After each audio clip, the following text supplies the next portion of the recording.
This is how to hold a sword. In Enkrid's hometown, a third-rate mercenary didn't even know how to properly hold a sword. That's what he learned from the first instructor he met, the method of pressing the blade with the thumb, how to grip with the right hand in front and the left hand behind, the way to grip the pommel, even how to use the ricasso. Most held the sword with both hands. Even with one hand. It seemed possible. The isolation technique had increased his already considerable strength. He tried holding the long sword with only his left hand and swinging it. The sword swung in a circle, but he wasn't satisfied. But it was possible. He thrust, and slashed again. He cut diagonally, then horizontally. He even imitated binding. He visualized an opponent in his mind, but against someone like Rem or the squad members, he wouldn't last a single bout. It wasn't the one-handed swordsmanship that was the problem. It was his unfamiliarity with using his left hand. He changed the opponent, faceless but somewhat proficient with a sword. As he imagined, opponents similar to his past self emerged. Trash who didn't have skills to match their attitude from his mercenary days also appeared, the kind who would shoot thin swords like arrows. He visualized the image and swung his sword.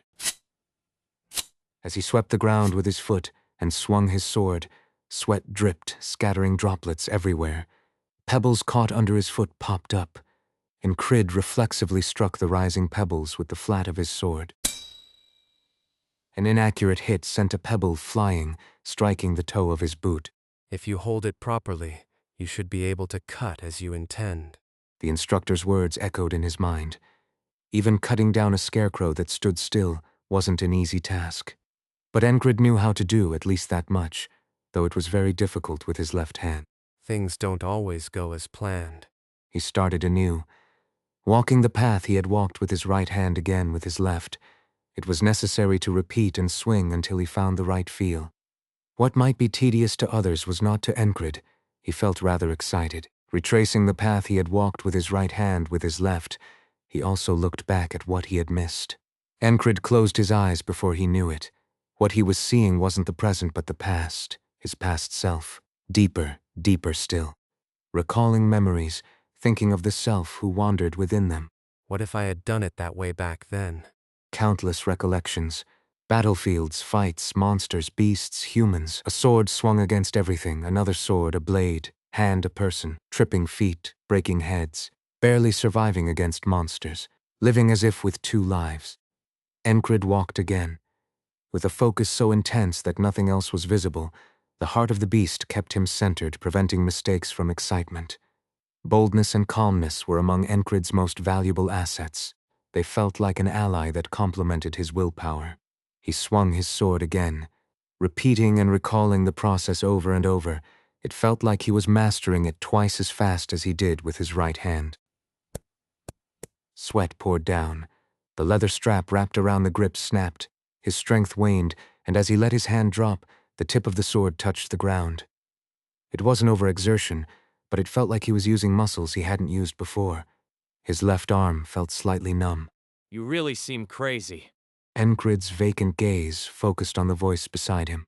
Haven't you been to the battlefield? As Enkrid's eyes refocused, he tilted his head and asked the person. Our platoon is in charge of defense. Here, give it to me. It was Vengeance, the platoon leader of the 3rd Platoon, 2nd Company. Enkrid had already sensed his presence but didn't pay attention. Vengeance approached, took Enkrid's sword, and tightened the leather strap on the grip. He did it skillfully, pulling it tight on both sides, wrapping it, and securing it inside the grip. It just looked difficult to do with one hand, so I'm helping. When did Vengeance become so kind, since he saved him from the fire? Suddenly curious, Enkrid asked. Why did you dislike me? Vengeance mumbled something before replying. Jenny. Jenny. Who's Jenny? Enkrid blinked. His memory wasn't bad, so if he didn't remember, it was either something he didn't need to remember or an unfamiliar name. This time, it was the former. Seeing Enkrid still confused, Vengeance's voice rose. Jenny, the herb seller. Herb seller, Jenny? Enkrid still looked puzzled. Vengeance muttered a curse and shouted. I hated you because I didn't like your face. His temper is all over the place. He just helped fix the sword and now this. Anyway, it's that flashy face of yours I don't like. Growling Vengeance stood up abruptly. Take good care of your sword. Worried while disliking. As Vengeance turned his back and walked away, Enkrid smirked and rested his chin on his hand, saying, I wasn't interested. The interest was on your side. I was more interested in herbs. Having said that much, it was unlikely that Vengeance wouldn't remember. Enkrid often visited the city. It wasn't uncommon for women to be infatuated with him just by seeing his face. What could you call this? It was simply the fantasy of a frontier town maiden, lost in an illusion. Mentioning Jenny, the herb seller, did jog his memory. He pretended not to remember just to tease Vengeance during their conversation. It was amusing to see Vengeance's reactions. This must be why Rem enjoyed teasing the other soldiers. Who cares? Vengeance shouted again, visibly irritated. He had an unexpectedly cute side. But it wasn't all cute. He was sharp, skilled, and took good care of his subordinates. If he's not unlucky, he's not the type to die easily. Nia. As Enkrid pondered various thoughts, considering whether to find a stream to wash off his sweat, he heard Esther's meowing. Why are you so low on energy? Are you hungry? At Enkrid's question, Esther squinted, looking like she was glaring. Are you sick? He petted Esther, and she purred softly, closing her eyes. The reason Esther was tired was simple. She had been absorbing Enkrid's fatigue all night, helping to relieve it. Ignorant human. Even as she muttered inwardly, Esther didn't dislike Enkrid. His relentless drive to improve was something she shared. Despite the transformation she had undergone in her pursuit of the arcane, her ambition was no less than this man's. Esther lowered her head and tried to sleep. She was exhausted. Today the wizard was out of commission. She had no energy left. Using her current form to draw on a part of the magical world was already a cheat. Just as she was about to drift off, a sharp sound woke Esther up. Enkrid, who had been scratching his head, also stopped. Esther lifted her head, seeing Enkrid's chin. He turned his head left and right, then stood up. Captain! Enkrid placed Esther on the ground. He saw Cress running from one side. The sharp whistle sound continued. It was a long tone, a long sustained warning signal. The Norilia army used a whistle system for signals. A long tone like this signified one thing, an enemy attack. Which direction? Enkrid began to ask Chryse, but then fell silent. As soon as the whistle blew, the voices of their allies reached their ears. Ambush! Enemy! Counterattack! Don't fall back! Damn it, we're in deep trouble. The discordant noise came from panic and a sense of danger. Amidst it all, the noise of metal clashing erupted. Blood soon splattered. A scream of agony mixed in. Enkrid spotted the attackers. They walked neither too fast nor too slow. The sound of gravel underfoot announced their presence. Their steps felt as though they were in a different time, detached from the chaos. The spring rain had stopped, leaving a warm breeze and sunlight on the gravel field, now warm to the touch. The enemy stood there, crunching over the gravel, broad shoulders and thin but sturdy leather armor, with a helmet covering from the head to the forehead, leaving only the ears exposed, a distinctive helmet of the Aspen Duchy. Water dripped from the faded brown hair peeking out from under the helmet. Behind him, 2 enemy soldiers wielded spears with remarkable skill. Just from the blocking, striking, and stabbing, it was clear. They were highly trained elite soldiers. Enkrid had encountered such elite troops before. Greyhounds, a special unit of Aspen, known for their relentless nature. They were a perfect unit for such ambushes, so they did just that. They used the unit's specialty to execute an ambush. The leader of the unit walked up to Enkrid. Esther, who had almost fallen asleep, bared her fangs. Esther, stay back. Enkrid shielded Esther with his body and spoke up. You're still alive! He recognized the face. The Aspen commander, possibly the platoon leader of the Greyhounds. He had been easily excited and had once been stabbed in the chest by Enkrid's sword. His name was Mitch Hurrier. He was a platoon leader of the Aspen Duchy. It seemed he had crossed a river. His entire body was soaked. Clearly, he wasn't in normal condition. They had shortened their journey by running through the night, crossing the river, and launching an ambush. This exhaustion led to their current state. However, Enkrid was in worse shape. Can my wrist hold out? He wasn't sure. Mitch Hurrier caught his breath, then slightly lifted his chin, gazing at the sky as he murmured, Gratitude! an oath to the gods. I wanted to meet you again, Enkrid. He lowered his gaze, continuing. It's an honor that you remember my name, then. He drew his sword. The moment Mitch unsheathed his blade, Enkrid sensed death. Even with a healthy wrist, this opponent was formidable. As his skills had improved, so had his ability to gauge an opponent's prowess. Thanks to you, I woke up. There was no need to understand what he meant. Mitch wasn't saying it expecting Enkrid to understand. It was simply words born out of his joy in the moment. They had come to crush the morale of the enemy forces by launching a surprise attack on their camp, and here they found a significant target. A foe he had longed to meet, a foe he had longed to defeat. Meeting again, he had to prove himself. Defeating Enkrid was a necessary step to move forward. Mitch Hurrier's sword moved, a vertical slash from above. Enkrid switched his sword to his right hand and met the blow. One strike was enough. The splint he had added snapped, and strength left his right hand. His wrist throbbed and ached. His fingers trembled. You're injured. Would he show mercy? That was a ridiculous thought. He wouldn't have either. It didn't matter if the opponent was injured. This wasn't a place to discuss honor. It was a war. Even in a duel, mercy would be out of the question. Exploiting weaknesses in combat was encouraged. Unlucky bastard! Mitch showed a bitter smile. He wanted to fight properly, but given the circumstances, Enkrid barely blocked the incoming blade. I'm going to die. The thought hit him the moment he realized he couldn't block the next attack. You bastard. Vengeance's last stand. Vengeance, covered in blood, charged in and thrust his spear into Mitch Hurrier's back. The spearhead was quite sharp. Without even looking, Mitch Hurrier sidestepped, pivoted on his left foot, and spun around, dodging the spear while slashing diagonally with his sword. His blade struck the middle of the spear shaft. Even so, Vengeance didn't let go of the spear. He tried to swing it upwards to strike Mitch's chest, but it was a futile effort. As Mitch Hurrier struck the spear shaft, he moved his feet. From a half-turned position, Mitch Hurrier quickly turned completely around, his sword slicing through the air. As the blade moved away from the spear shaft and leveled with the ground, Vengeance's neck was cut. Sensing danger, Vengeance barely managed to step back, but it was too late. His neck was already half-severed. He dropped the spear and clutched his neck. Ah, idiot! He could have just run away. Vengeance fell to his knees on the ground. Mitch Hurrier, standing next to Vengeance, looked at Enkrid and said, I'll cut your neck like this too. He finished severing the half-cut neck. Vengeance's head rolled away. What was this? Even knowing that death meant repeating the day. The feeling was utterly disgusting. It was infuriating, maddening. Kia! The blue-eyed leopard watching tried to leap at Mitch, but was intercepted by a soldier wielding a spear. A mere beast. The enemy soldier muttered as he tormented Esther. He wouldn't last long if he didn't flee. Go, Esther.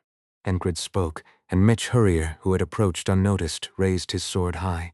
Mitch Hurrier was a liar. He said he'd cut Enkrid's neck, but instead he stabbed Enkrid in the chest. Come to think of it, this is where I was struck. His tone was calm. His sword pierced Enkrid's heart. There was no way Enkrid could throw the remaining whistle dagger, not with his right wrist in such a state. It's a shame we couldn't have a proper fight, but goodbye. Mitch Hurrier said as he withdrew his sword from Enkrid's chest. As the blade tore out of his chest, a surge of red life force spilled onto the ground. As Enkrid collapsed forward, blood foaming from his mouth, he saw Vengeance's severed head and Esther, who had been thrown aside. What a feeling. It was maddening. It was strange. Watching someone else's death felt worse than facing his own. The moment of death arrived. He had experienced it so often that one might think he would be accustomed to it. But instead of familiarity, it only embedded pain, suffering, and fear deep in his mind. Even knowing that awakening from this abyss would bring another morning. It was a darkness that made him not want to die. There were no dreams, and thus no ferrymen. Enkrid opened his eyes again. Nia. Esther rubbed her face against his chest. It was a late morning, starting without his platoon members, and yet, This is terrible. Enkrid thought the situation was genuinely terrible. His right wrist was injured, and his platoon members were gone. Before noon, the enemy's elite forces would ambush the camp. Among them would be Mitch Hurrier. Running away won't solve anything. It wouldn't. Even if he survived, he would just return to the same day. He had to overcome the barrier to escape today. But how could he do that? Enkrid's gaze fell downward, focusing on Esther, who was rubbing her face against his chest. Specifically, he looked at his left hand, which was petting Esther's head. From the beginning, escape was never an option, even if fleeing was the only answer. There's nowhere to go. Above all, a path forward was visible. How could he turn back, leaving that path behind? A signpost stood before Enkrid, asking, "Can you scale the wall without a right hand? If you lose your teeth, you chew with your gums, as they say." Some village headman had once said that, if he had no sword, he would take up a spear. If he had no weapon, he would fight with his fists. If he had no arms, he would bite. If he had no legs, he would walk on his knees. So then, What remains if the right hand is gone? Darkness, abyss, fear, pain. These are what always gripped Enkrid whenever death approached. Yet even in such darkness, Enkrid always saw the light. give up. It seemed like someone was saying that, as if pushing himself to the worst situations. It felt even more so when he said it himself, but in reality it didn't matter. Why was that? He didn't know. Enkrid also knew the difference between himself and others. How could he not? He saw fellow mercenaries he used to eat with, one by one, retire. Among other things, I can't do it. With so many monster-like bastards around. What's the point of swordplay? It's madness. he had seen people collapse, envious of others' talents. Enkrid was envious of such talents too, but just being envious wouldn't change anything. He couldn't let any day go by idly, rain or snow. He had to swing his sword even once more. That was the only way Enkrid knew, so he did it. Was it hard? It wasn't easy, but it wasn't as if he was swimming through a sea of despair every day. It was just something that had to be done, so he just did it. The same with death. Knowing that he just had to endure, he endured. That was all. For now. It seemed like he should try various things. He had learned from the repeated days before. That there's more than one path. 3 paths. If he could use everything that blocked him to repeat today, he would do so. He knew that desperation alone wasn't the answer as before. Therefore, Good morning. he could start the morning with a smile and a greeting. Esther stared at Enkrid with tired eyes. What kind of person is this, greeting so brightly in the morning? That seemed to be what Esther's eyes were saying. Sleep more. Enkrid pushed Esther back into the blanket he had been lying in. Usually, Esther would have squirmed, but today she quietly rolled back in. After tucking Esther under the blanket, Enkrid went outside. He took a deep breath and began to loosen up with the isolation technique. As always, loosening up his body made his mind sharper. When the body is strong, the mind is also strong, brother. When Auden said this, Enkrid thought it was nonsense, but now he could somewhat understand. That's how it actually turned out. The more he trained his body, the clearer his mind became. The more he sweated, the clearer his thoughts were. The wrist with the splint hadn't broken. It had been broken when he overexerted himself just before dying, but it had returned to its original state. All the things he had trained for, the muscle building, the skills he had ingrained in his body, remained even if today was repeated. But injuries did not heal. Injuries stayed with the body, and recovery required moving beyond today, so it was impossible to expect the right wrist to heal and climb the wall. Relax the shoulders. Widen the view, sometimes deepening it, continue thinking and search for the best path, and then proceed on the path found. What should the first step be? What else? Continue what he was doing. The same thing he did every day, the thing he repeated. What he did before dying, training and conditioning. The only difference was doing it with the left hand instead of the injured right hand. Before you watch, tie this for me. Before starting, Vengeance, who had been watching from the side, approached as Enkrid spoke up. Am I your servant? You're asking me to do this? Vengeance grumbled but tightened the grip's cord when Enkrid handed him the sword. It felt infuriating to see this guy lose his head. The same feeling came when Esther was in trouble. At the moment he saw those lake-like eyes and the Black Panther fly away, something like anger surged.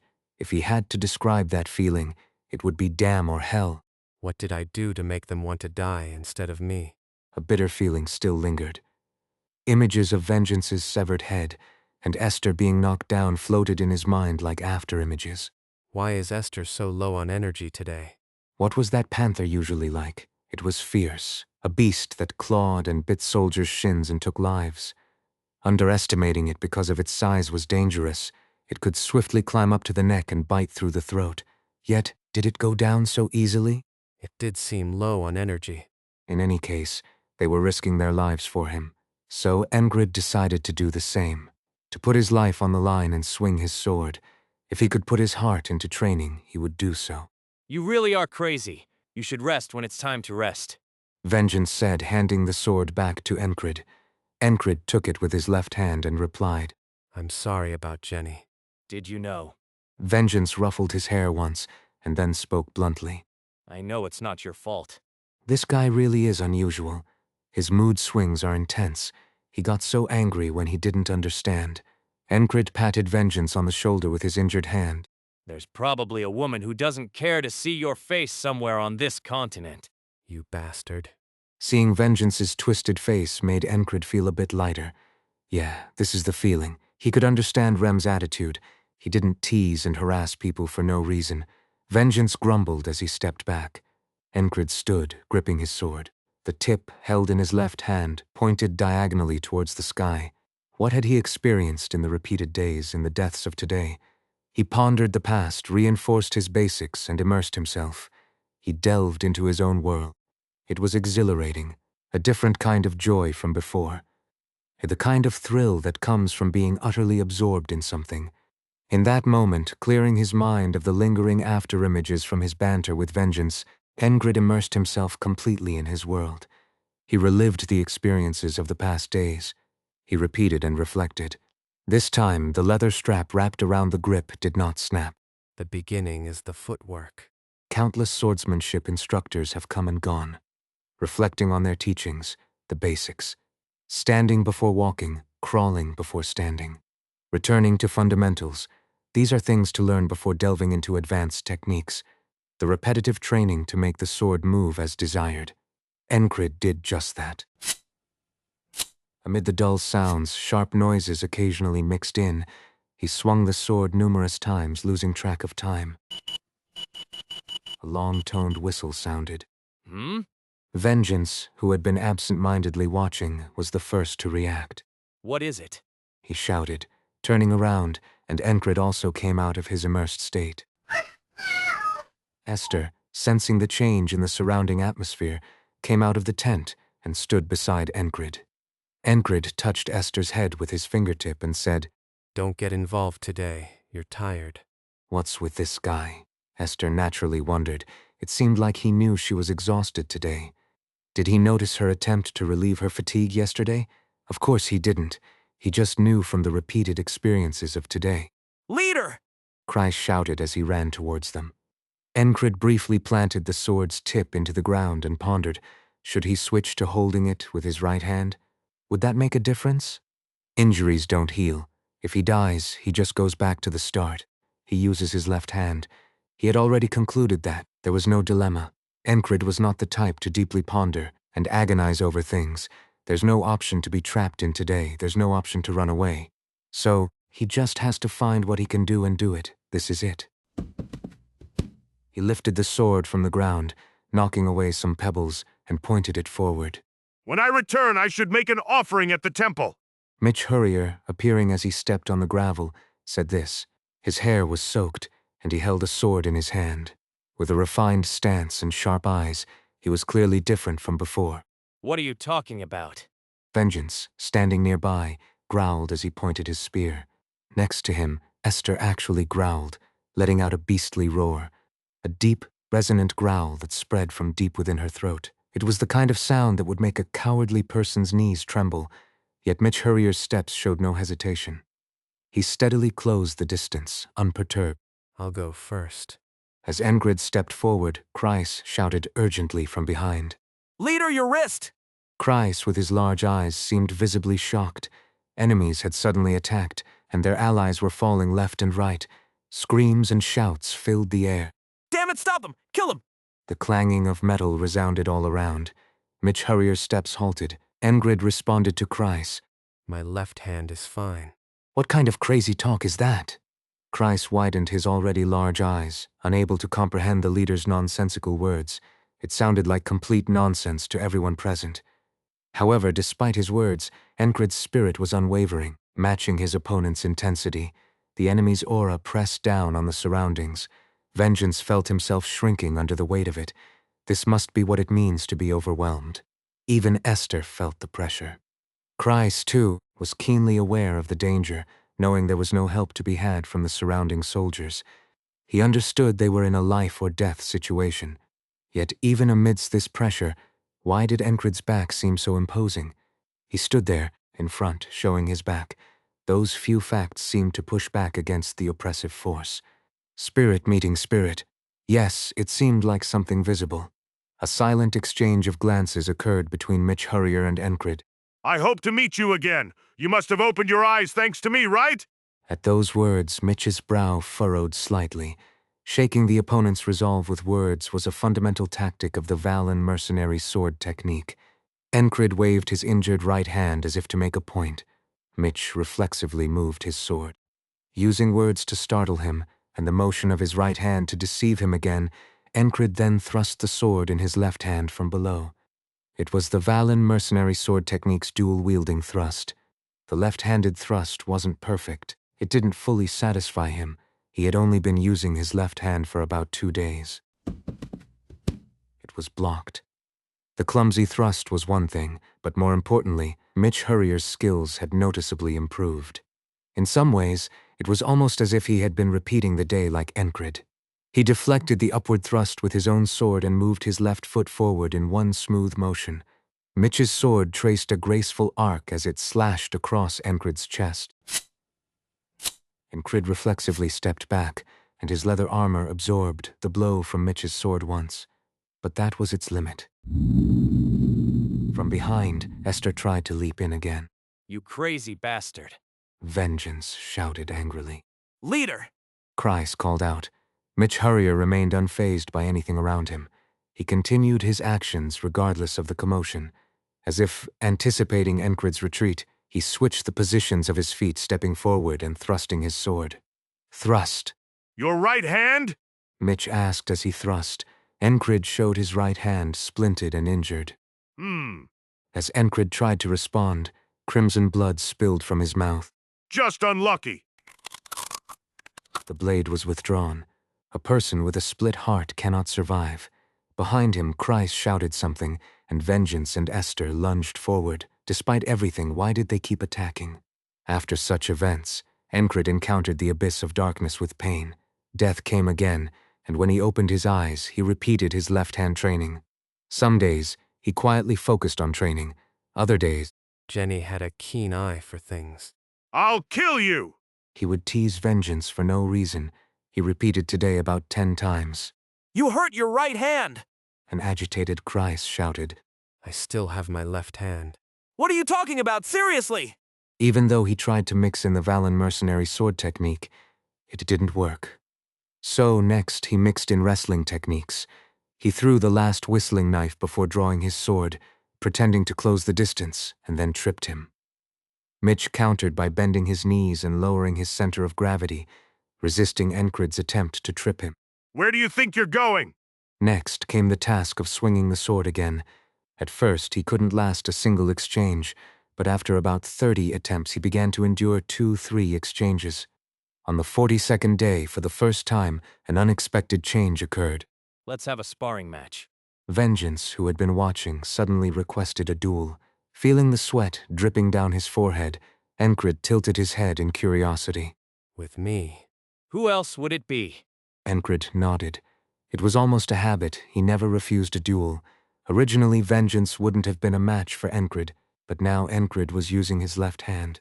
No holding back. Vengeance said, pointing his spear forward with a fairly fierce stance. Enkrid tapped the spear's blade with his sword as a gesture of greeting.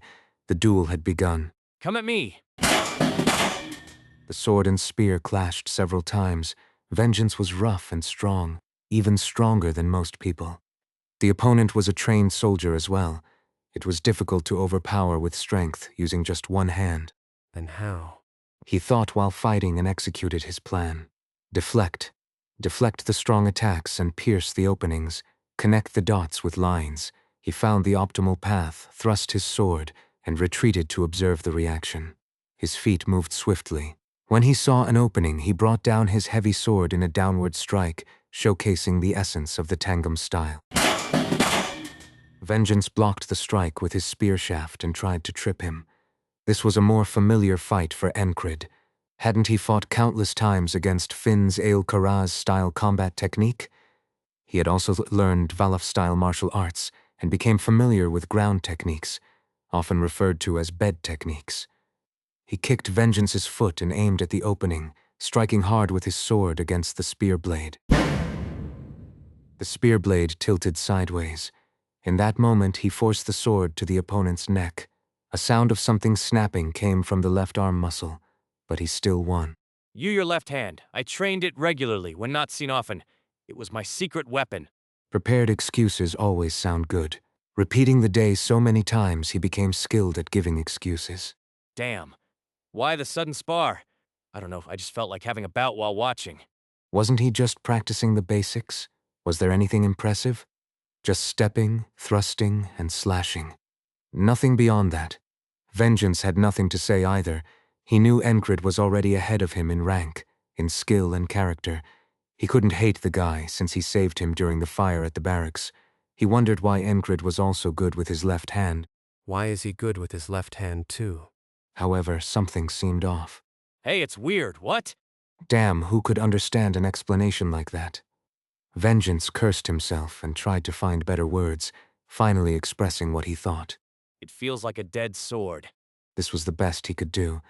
Explaining further would likely result in a string of awkward words, and what more could he say to someone who fought better than him? But looking at the situation, it was quite a ridiculous scene. He had suddenly challenged Enkrid to a fight, lost, and now he was blaming his opponent. No, it's just that. Wait a moment. Enkrid cut him off and began staring blankly into space. Though his eyes were open, his mind seemed elsewhere. Vengeance felt wronged. He hadn't approached out of jealousy or envy. Vengeance had been sincere at that moment. Just like when he first held a spear, he remembered the excitement when he first joined the army and swung his spear morning and night. His blood boiled, and he couldn't sit still. A guy with a shattered right wrist. He had heard that after returning from a brutal mission, Enkrid would spar with his platoon members before going to bed. That kind of person, he must have been injured and exhausted. But why was he pushing himself so hard? And why was he smiling? It wasn't jealousy or envy, it was pure, unbridled excitement. Thank you. Suddenly, Enkrid, who had been staring into space, spoke. Then he looked at the dumbfounded Vengeance. What are you doing? He asked. Vengeance blinked and answered. Nothing. But what was he thanking him for? Anyway, he was definitely a strange guy. A madman obsessed with training, a fitting nickname, certainly better than being called the squad leader of enchantment. Enkrid realized something from Vengeance's words. Inexperience. He had felt discord as he retraced the path he had walked in the past. Instead of recognizing and correcting mistakes, he had been too busy swinging his sword every day, because he didn't know a better way. But now he knew. It was a matter of sensitivity. There was a difference in sensation between the right and left hands, even down to the fingertips. That was the first step. Starting with meals. Starting with using a spoon and fork, he also knew a training method that involved using the fingertip sensation and arm muscles together. Hide knife. Good. This would be the way. Captain! Grace's voice rang out again. Esther showed hostility. Damn it. Vengeance cursed. Thank the gods for letting us meet again. And then there was Mitch Hurrier, who hadn't been so immersed in religion before, now standing in his way, soaking wet. Even if he tried to escape, the day would just reset to the same day. The wall he had to overcome with just his left hand. Words were unnecessary. The answer lay in fighting with his sword. Enkrid fought silently. He swung his sword, tried to trip his opponent. He tried to memorize his opponent's patterns, and then he died. Pain, darkness, the abyss, death. After dying and waking up again, He started living with his left hand from the next day. What are you doing? Kreis asked, tilting his head. Feeding myself. Did you hurt your right fingers too? No, I'm just not using them. They won't heal if I use them. That's excessive. Yeah, that was a hastily made-up excuse. It had been 20 days since he started living with his left hand. During that time, Vengeance requested to spar a few more times.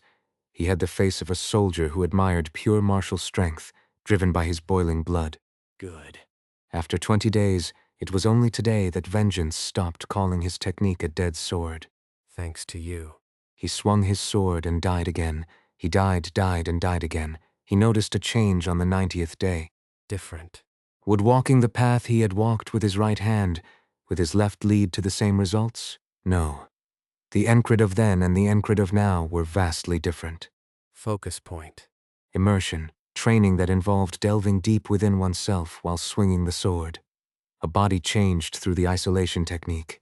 Immersion and a changed body, and the heart of the beast that helped him maintain his composure. How his body moved, which direction the trembling blade pointed. At such times, how much did his body move? Repeat, repeat, repeat. He was in the midst of training so repetitive it could be considered tedious. Enkrid faced a moment he had never felt before.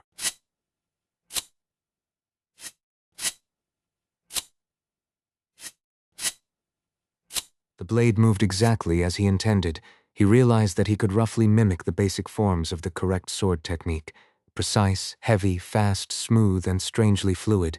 His body moved on its own. What is talent? It couldn't be defined in just one word. It required the skill to use one's body. Even the ability to forget everything and focus was part of talent. He didn't even have the capacity to feel pleasure. The sword moved on its own, finding its path. The body moved on its own. There was no need to look around. Even while moving like this, he could sense the gazes of those around him watching him. It was something he experienced by refining a meager talent through effort. Something he was experiencing for the first time. Something he might never have experienced in his lifetime. Adding sensitivity to the balance provided by immersion, physical training, and composure. Enkrid realized that his swordsmanship had advanced dramatically in just one day, rather than through repetition. Who? At the same time, he saw what he lacked. Precision. What did he need to fill that gap? Simply swinging the sword wouldn't suffice. He needed to make the hide knife a natural extension of his hand, so it was back to repetition. Seeing what he lacked clearly didn't change anything, and so he repeated the process. Sometimes the days were boring, sometimes they were grueling. Can I really do this? Enkrid felt joy as he retraced the path he had taken with his left hand. Seeing himself grow, nothing fueled him more than that. On a day when he felt he had sharpened his senses and was finally ready. Let's spar. Vengeance challenged him as usual. By now he was a friend who challenged him every day. The fight didn't last long. He deflected the spear blade and swung his sword up, making it seem like the blade bent like a snake. The blade stopped just in front of Vengeance's neck. Damn, it's your left hand. I've always trained it. Vengeance fell silent at the familiar excuse, similar to what he'd heard on other days. He was simply astonished. How can he do this with his left hand? He didn't lament. He had simply admired Enkrid's skill and asked to spar. What are you thinking about? Enkrid asked. Vengeance spoke honestly. I'm thinking I need to work hard when I get back. At those words, Enkrid looked at him blankly for a moment before showing a gentle smile. He had a face that was handsome enough to be envied. He then spoke. Sure. Then one day even Jenny will come around. This bastard. How could he get worked up so easily? Jenny was Vengeance's trigger. Enkrid laughed and pushed him away, and Vengeance chuckled as well. I should at least let him confess to Jenny. So he shouldn't die here, a whistle blew. The 112th day began. Gravel crunched underfoot as Mitch Hurrier appeared. Captain! Kreis was a bit late today. Even if the days repeated, they weren't always the same. Of course, it didn't matter whether Kreis was late or not. He strapped his sword to his right hip and gripped the hilt with his left hand. This is well, should I call it lucky? Mitch Hurrier muttered as he looked at Enkrid. Enkrid didn't listen. At some point, he forgot the sound of the whistle. Mitch Hurrier, Vengeance, Esther, and Kreis. He even forgot himself. He focused solely on the sword. The sword and the opponent, the line connecting the dots. What is speed? The blade met the scabbard with a sharp sound. Before the sound even finished, the sword drew an optimal path and descended toward Mitch Hurrier's forehead. Fing. A sound rang in Enkrid's ears. In the split second of time, he entered a state of immersion, unleashing his full power in a preemptive strike. This strike could be said to be better than what he could currently do with his right hand. And then, Mitch Hurrier's sword was drawn. Cucklang the blades met. The crossed swords Enkrid pushed with force. Mitch's feet slid back. If he took another step, he would have fallen. But he stood his ground, and Enkrid closed the distance without giving him a chance to withdraw his sword. He closed the distance so much that there was no need to extend his hand. Enkrid released his grip on his sword and grabbed Mitch Hurrier's hand, which held the sword. As he squeezed with all his strength, a satisfying sound of bone friction was heard. You crazy bastard! Mitch Hurrier kneed Enkrid in the thigh. Enkrid tried to maintain his grip on Mitch's hand, but he was forced to retreat after taking a punch to the cheekbone. That punch was sharp, Esther. As he retreated, he called out, and the quick-witted panther sprang forward. My sword. It wasn't a command to attack, you panther. Esther was already watching Enkrid's reckless actions with disdain, responded to her name and dashed forward. At the following shout, she bit down hard on the grip of Enkrid's sword and tossed it back. Esther had to use all her strength for this simple action. Today, her magic was off, and her body wasn't in its normal state. Whoosh, clatter, thump. The sword flew low and landed just a step in front of Enkrid. A spear landed where Esther had been. It was from an enemy soldier behind them. As the soldier tried to kick Esther with his foot after stabbing the ground with his spear. This time, vengeance blocked it. Where do you think you're going, bastard? The enemy soldier, face to face with vengeance, snorted, and they started trading spear thrusts, punches, and kicks. In the midst of this, Enkrid picked up his sword. Is your hand okay? Enkrid, who had a splint on his right wrist, asked the question, though it might not have been the most suitable one for him to ask. You bastard! Mitch Hurrier twisted his lips into a snarl, glaring at Enkrid. From the recent clash, his thumb had been broken. Without a functional thumb, he couldn't properly grip his sword.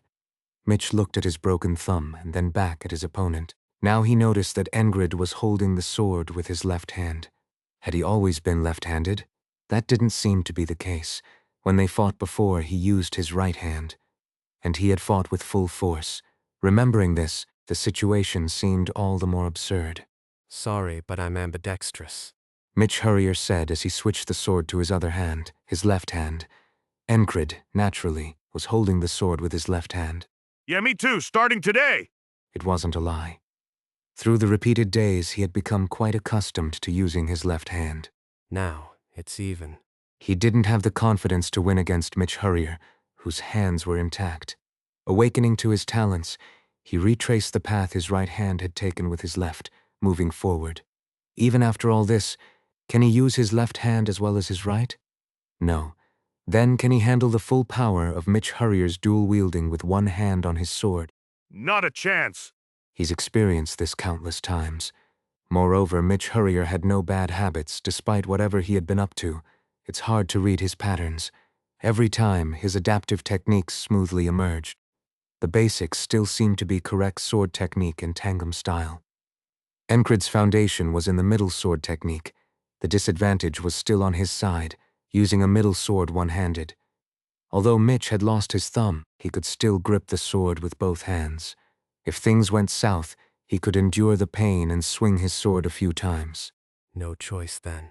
He'd love to cleanly behead him with his sword, but if that's not possible, he'd have to show the Valen mercenary sword technique, a dirty fight. Sorry, just a bit. What nonsense is this? Enkrid was sincere. He felt a bit sorry. Mitch saw him as an obstacle in his path forward, as both a rival and an opponent. He felt this enough from just a few words exchanged. He even remembered his name. He even seemed glad to see him, as if he had been waiting. What he sensed from Mitch was a fighting spirit, wanting to confirm what he had built up with his sword so. Really, I'm sorry. Enkrid had already confirmed everything, Mitch's skills, what he had accumulated, and his fighting spirit. That's why he realized the chance of winning lay in a dirty fight. Should he spend another day honing his skills, breaking down his opponent with swordsmanship using his left hand? Spending today uncertain of how long it might take? No, that wasn't it. Enkrid felt there was no point in staying in the present. To advance further, his left hand needed a new opportunity. Mitch Hurrier was a good opponent, but I've extracted all I can from him. though he couldn't read Mitch's patterns, he had memorized a few habits. For instance, Still a strange guy. whenever his left eyebrow moved, an attack would soon follow. As soon as he finished speaking, Mitch charged at him with a swift kick. As predicted, no, as certain. Enkrid kicked the ground with his toes as Mitch finished his sentence. A pebble flew toward Mitch's face. Mitch deflected the pebble with his sword, slightly staggering. Still, he kept coming. As expected, his reaction was sharp. Enkrid planted his sword in the ground, flicked his waist, and thrust forward with his left hand. Whistle dagger. Pathetic. Mitch growled, twisting his sword several times. His eyes were sharp to the point of being frightening. The whistle dagger was also useless. In no time, he was within sword range. Enkrid pulled out his sword and thrust it forward. Mitch twisted his body and swung his sword. It was a quick diagonal slash, so fast that the blade seemed to bend. Enkrid, observing the trajectory, pulled his sword to the side. At the moment of impact, he felt the lack of strength and angled his blade away, targeting Mitch's hand. Mitch Hurrier was wielding his sword with both hands, while Enkrid used only one. As he began to give way, Enkrid attempted to deflect with the tangam style, and Mitch, sensing this, pressed in with force. Enkrid let go of his sword once more. As he aimed to close the distance by exploiting the gap, there was a sound of feet kicking the ground, and Mitch's body wavered before disappearing backward. Mitch wouldn't fall for the same trick twice. Enkrid had anticipated this. Mitch retreated and slashed downward with his sword. Enkrid kicked the sword he had dropped on the ground. It was a calculated move. The grip hooked onto his instep, and the blade shot forward, targeting Mitch's neck. Normally, one learns not to let go of their sword. That's a basic principle of swordsmanship. Occasionally, those handling illusion swords might drop their swords and engage in this kind of combat. To kick it? That was an unconventional move. Ha! With a shout, Mitch caught the downward slash with one hand and slashed downward as if chopping. He used the gauntlet on his other hand to block the tip of the sword Enkrid had kicked. As he blocked, he twisted the tip of the sword to the side, as expected of Mitch Hurrier. Although the back of his gauntlet was slightly dented, it didn't appear to have suffered any major damage or impact. Enkrid wasn't surprised, having already foreseen the entire sequence. The real trap was yet to come. The gap came from the lack of strength and speed in the downward slash. The two-handed slash had turned into a one-handed one. As soon as Enkrid kicked the sword, he rushed forward again. In terms of timing, he had dropped the sword, kicked it, and immediately ran again. Mitch had stepped back, slashed downward, and blocked the flying sword with the back of his hand. Mitch's sword struck Enkrid's right shoulder. He allowed the hit. At the same time, he extended his left hand forward. Enkrid had the advantage in grip strength. As he tried to grab Mitch's neck, Mitch tilted his head back. No, he bent his waist back. Creating space, Enkrid silently thanked Torres. There was no better training for developing the sense in his left hand, which had allowed him to target his opponent in this move. He twisted his wrist, moving the muscle under his wrist, and a dagger popped out. The dagger that emerged from his wrist was caught in Enkrid's hand. In that instant, Enkrid looked into Mitch's eyes. His pupils had widened noticeably, and his gaze was unsteady. Enkrid slashed at those eyes with the dagger. The sound of metal slicing through flesh. Ka! A groan, muffled by pain, escaped. A similar groan slipped from Enkrid's lips. As well, it was understandable. The dagger in Enkrid's hand had slashed Mitch Hurrier's eye. To be precise, it had struck from his cheek to his forehead above the eyebrow. Even as he lost his eye, Mitch Hurrier kicked Enkrid in the stomach and pulled his sword inward. The sword, which had struck Enkrid's shoulder, sliced through the leather armor he wore underneath, leaving a wound on his shoulder. It was hot yet chilling, the sensation of metal cutting through his shoulder. His right wrist was already a mess, and now his shoulder was cut too. This isn't good. With that thought, Enkrid threw the dagger. Even after losing an eye, Mitch attempted to fend off the dagger with his sword, but the dagger embedded itself in his forearm. With one eye gone, his depth perception would be compromised for a while. That meant it was an opportunity. The Valen mercenary sword technique's dirty fight. It's about fighting close, using everything you have, even if it means biting. Enkrid did just that. He threw the sword again and charged. Although he had been kicked in the stomach earlier and had a cut on his shoulder, his heart was pounding, pumping blood through his body. This was a time for boldness, not calmness. Enkrid charged boldly. R! Mitch let out a sound that was a cross between a scream and a shout as he swung his sword, I see it. which meant he could dodge it, just like when he saved Leona, just like dodging a flying dagger. He activated the focus point. Using intuition, he predicted the trajectory of the blade. He moved inward. The calculation was correct, as he got hit by the fist gripping the sword instead of the blade. He had his chin tucked and his forehead forward, so the impact wasn't severe. If you're going to get hit well. If you do, the next opportunity will be yours. Those were Auden's words. The method he learned from Auden about how to take a hit was always useful. At that moment, the distance between them closed. Yeah, come on, just what I wanted! Mitch also dropped his sword and grabbed Enkrid's shoulder with his hands. The wound tore, sending waves of pain, but it was much better than dying. More importantly, the injury was not as severe as Enkrid had thought. The leather armor he wore underneath had been cut, but it had done its job. Their hands tangled together. The two men, panting, started rolling on the gravelly ground.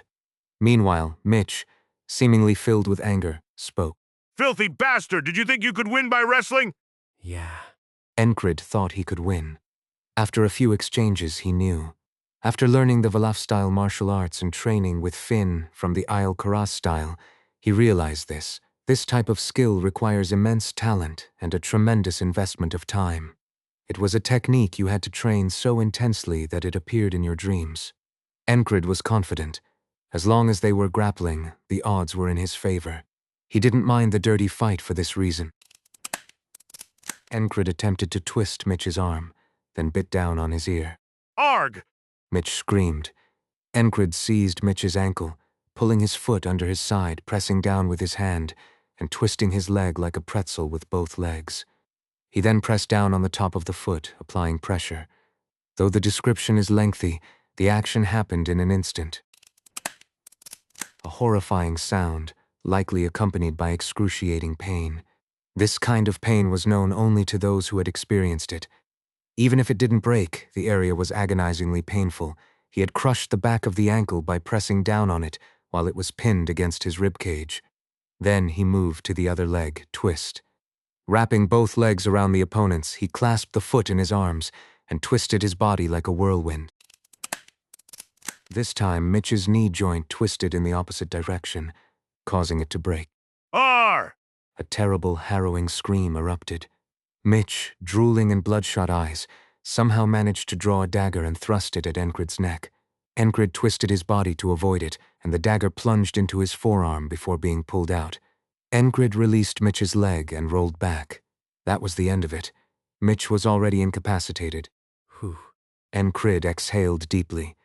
He wasn't in perfect condition either. Joint locks like that also take a toll on one's own body.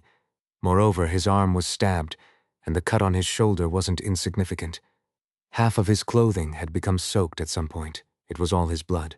Still, Enkrid's condition was much better than Mitch's. Christ, my sword! Though not a combatant, Kreis, who had been nearby, quickly brought Enkrid's sword to him. As he took it in his left hand, blood gushed from his forearm. The wound there was deeper than he had thought.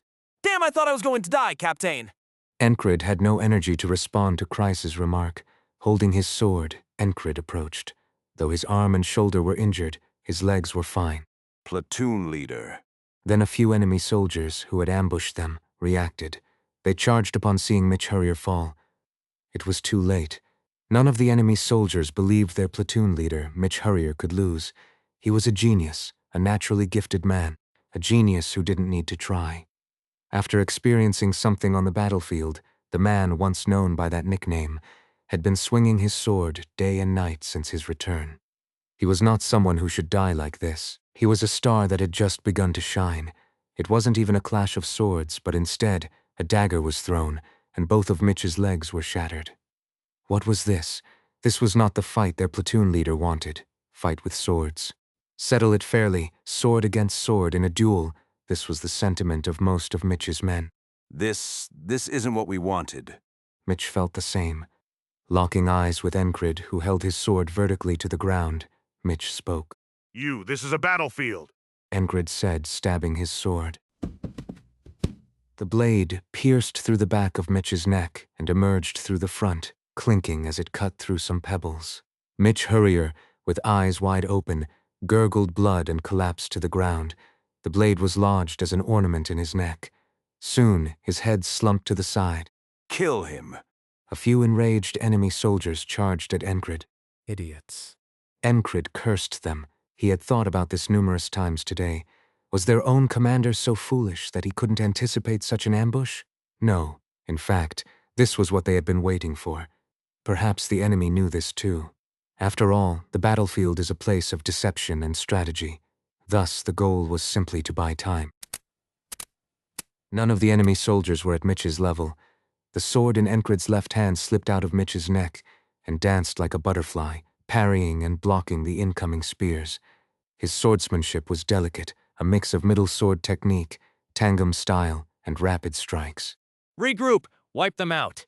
A voice from behind, possibly vengeance, rang out. The enemy, though elite, couldn't overcome their numerical disadvantage.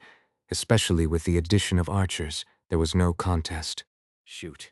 About 40 crossbowmen, clearly a platoon-sized unit, began turning the remaining enemy soldiers into pincushions.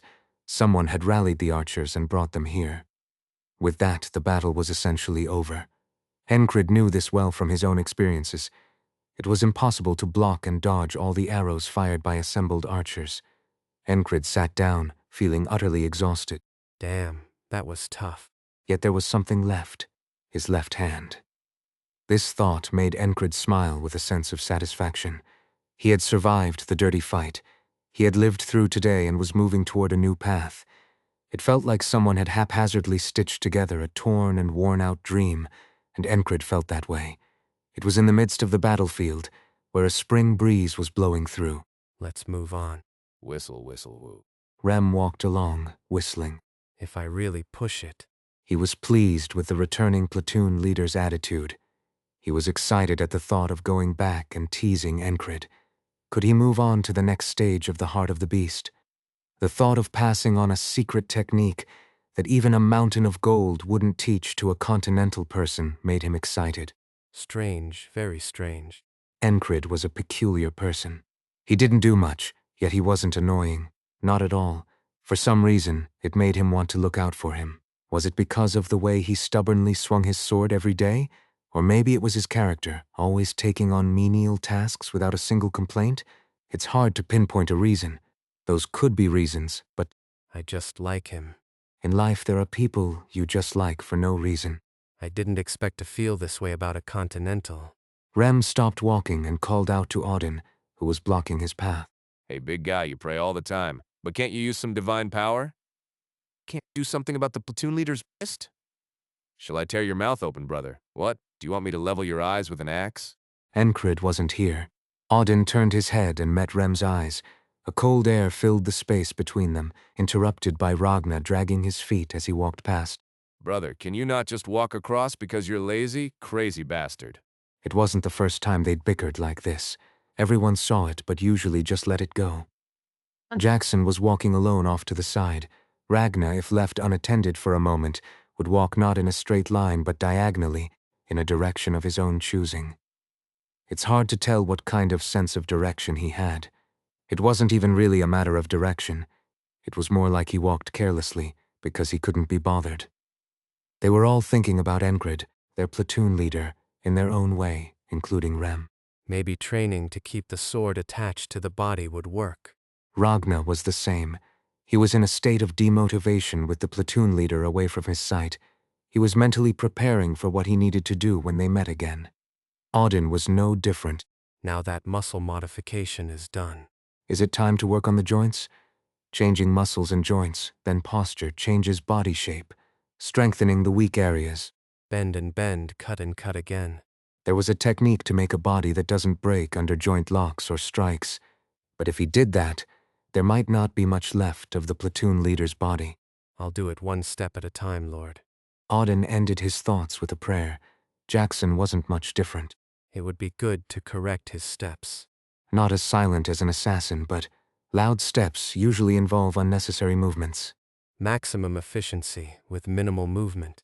Jackson recalled the training he had undergone, looking for something useful. Not swordsmanship, but It should help. Jackson had a keen eye. He knew that what he taught Enkrid became valuable and ingrained in him. At the end of such thoughts, he sometimes wondered, Why bother? there was no real need to teach him anything unless he asked first. Until then, he decided to leave things be. Of course, despite his resolve, if the barbarians, religious zealots, or lazybones got excited about teaching, he might get swept up in the tide, but he intended to restrain himself. The mere thought of being lumped together with them was unpleasant. From the outside, they all seemed the same. One whistled annoyingly and picked fights. Another wandered aimlessly with a vacant look in his eyes. The large soldier mumbled to himself, constantly seeking his lord. The last one walked alone, deeply engrossed in his own thoughts, as if distancing himself from the others. Was this a normal unit? Certainly not. Even when they were a troublemaking squad, they were somewhat rough around the edges. When reorganized into an independent platoon, it became glaringly obvious. It was hard to call them refined soldiers. Even their marching was disorderly. They had joined under the command of the 4th Company, but followed separately rather than integrating with the company. The idea of calling a group of fewer than 10 men an independent platoon was almost laughable. Still, no soldier bothered to question them. Just leave them be. If you mess with them, it will only bring trouble. If you want to become a laughingstock, go ahead and interfere. They had learned through countless experiences. These were not just troublemakers but madmen. Their skills were also insanely good. They were walking. The distance from the rear base to the forward outpost was about half a day's walk. If the unit moved, that was the case.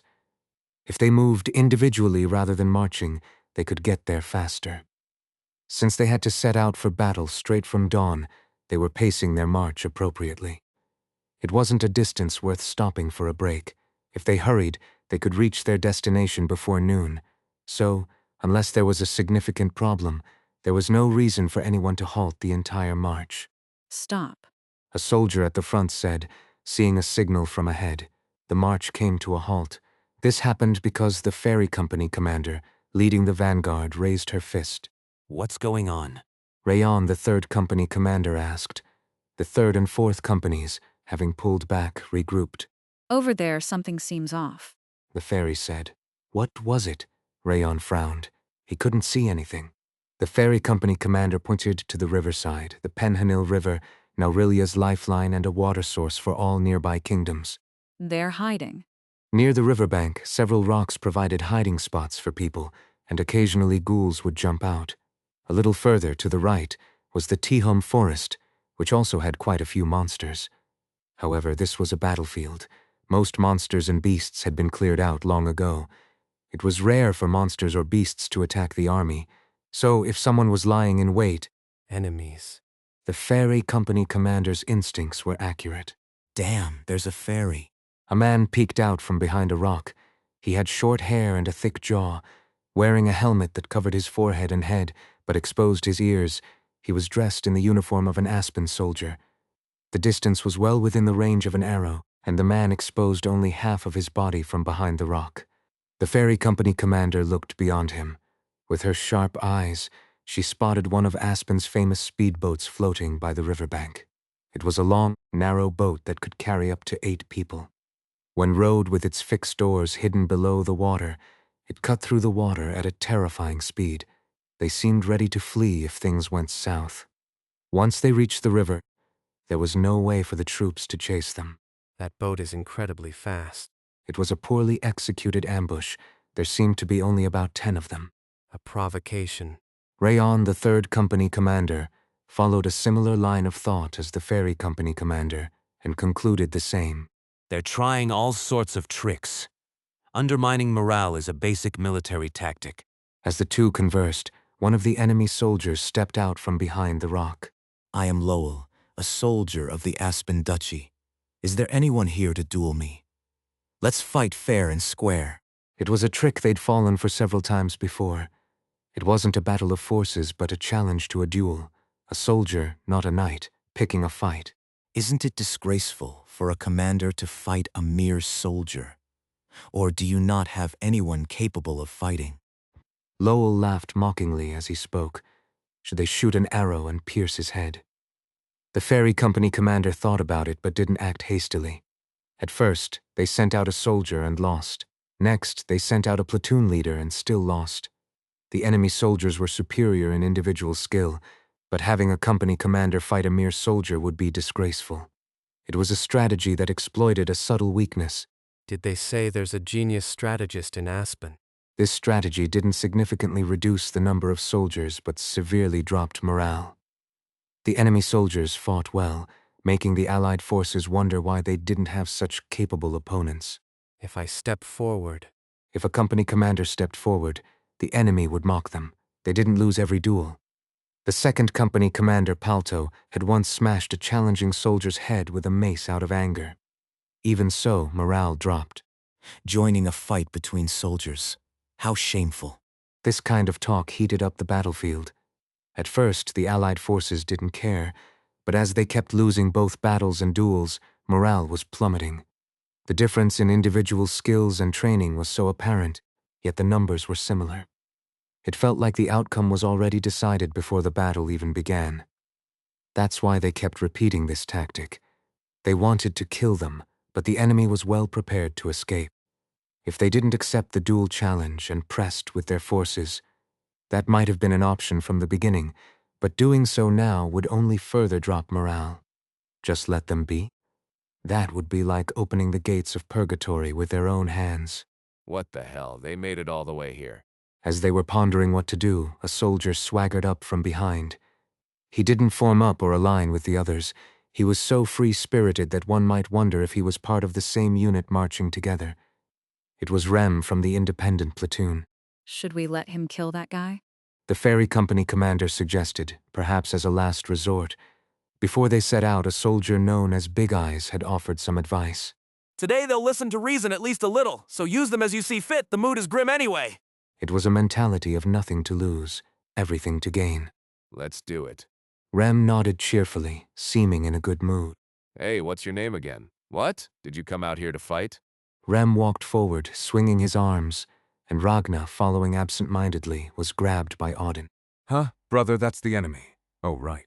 Jackson had already taken a seat on a smooth rock to the side, becoming a spectator. None of them showed any signs of anxiety. That included the ferry company commander. Even the Allied soldiers seemed to have a subtle sense of anticipation. Who was Rem? A madman. He could be a real pain when among allies, but to the enemy, he could be the most dangerous foe. The anticipation was palpable. The soldier with the thick jaw, peeking from behind the rock, smirked and stepped forward.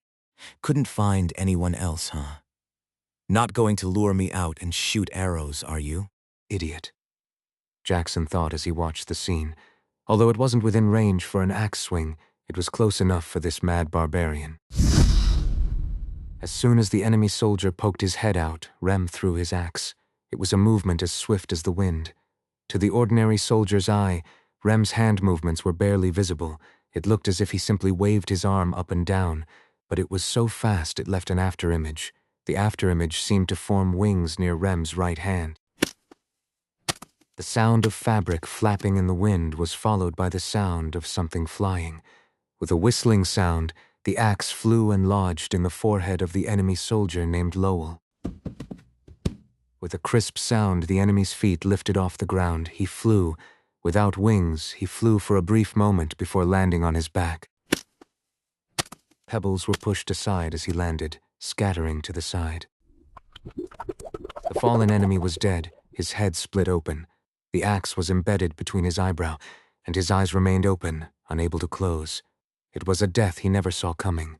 Meanwhile, Rem had drawn another axe in his left hand and was running. Rem dashed forward, closing the distance with a few strides, and slipped behind the rock. There was a sound, and blood spurted out from the opposite side of the rock where Rem had entered. Rem quickly moved to the next rock. With a heavy thud, an enemy soldier's head rolled to the ground. Next was R. an enemy soldier bolted from behind, running toward the river, but Rem chased him down, grabbed his head, and smashed his face into the ground. Groan. A sound between a groan and a scream escaped the enemy. Rem continued to smash the soldier's face into the ground several more times. The repetitive, precise movements made him seem like an artisan crafting something, but instead of boots or tools, Rem was crafting death. After confirming the soldier was dead, with a few more strikes, Rem stood up. With 4 enemies dead, the remaining soldiers fled without looking back. They ran toward their prepared boat, climbed in, and began rowing away with all their might. Rem did not pursue them, nor did the allied soldiers waste arrows on them. Idiots. Instead, Rem showed them a gesture by placing his thumb between his index and middle fingers. It was a common vulgar gesture across the continent, suggesting something insulting about the enemy's mothers. The enemy soldiers, seeing this, only hurried their escape. Shall we go? Rem retrieved the axe lodged in the enemy's head and returned. The ferry company commander smirked, but ultimately the allies' morale did not rise. Overwhelming skill? That was fine, but I don't want to die like that. Why the face like that? it was the method of killing and Rem's previous bad reputation. You want your face smashed in? The soldiers were used to hearing threats like that from Rem, and seeing him carry them out sent chills down their spines. It seemed that whenever Rem got involved, the morale of both allies and enemies dropped simultaneously. Let's move on. After hastily cleaning up the bodies, the company commander ordered the march to continue. Are they doing okay? Enkrid was busy tending to his wounds at the rear. Though none of his injuries were life-threatening, many of them could become problematic if not treated. For now, he couldn't rejoin his unit. He planned to join up with the infantry support unit arriving later, which would take him a couple of days. They'll be fine on their own. He briefly worried about his platoon, but then stopped. Enkrid knew he just needed to take care of himself. His platoon members were not ones to die easily. They were more likely to kill others instead. Their involvement in a fight would also help boost the morale of their allies, which had been low. If they would just fight. The platoon was active in fighting. However, things were not going as Enkrid expected. The morale of both sides seemed to be dropping simultaneously.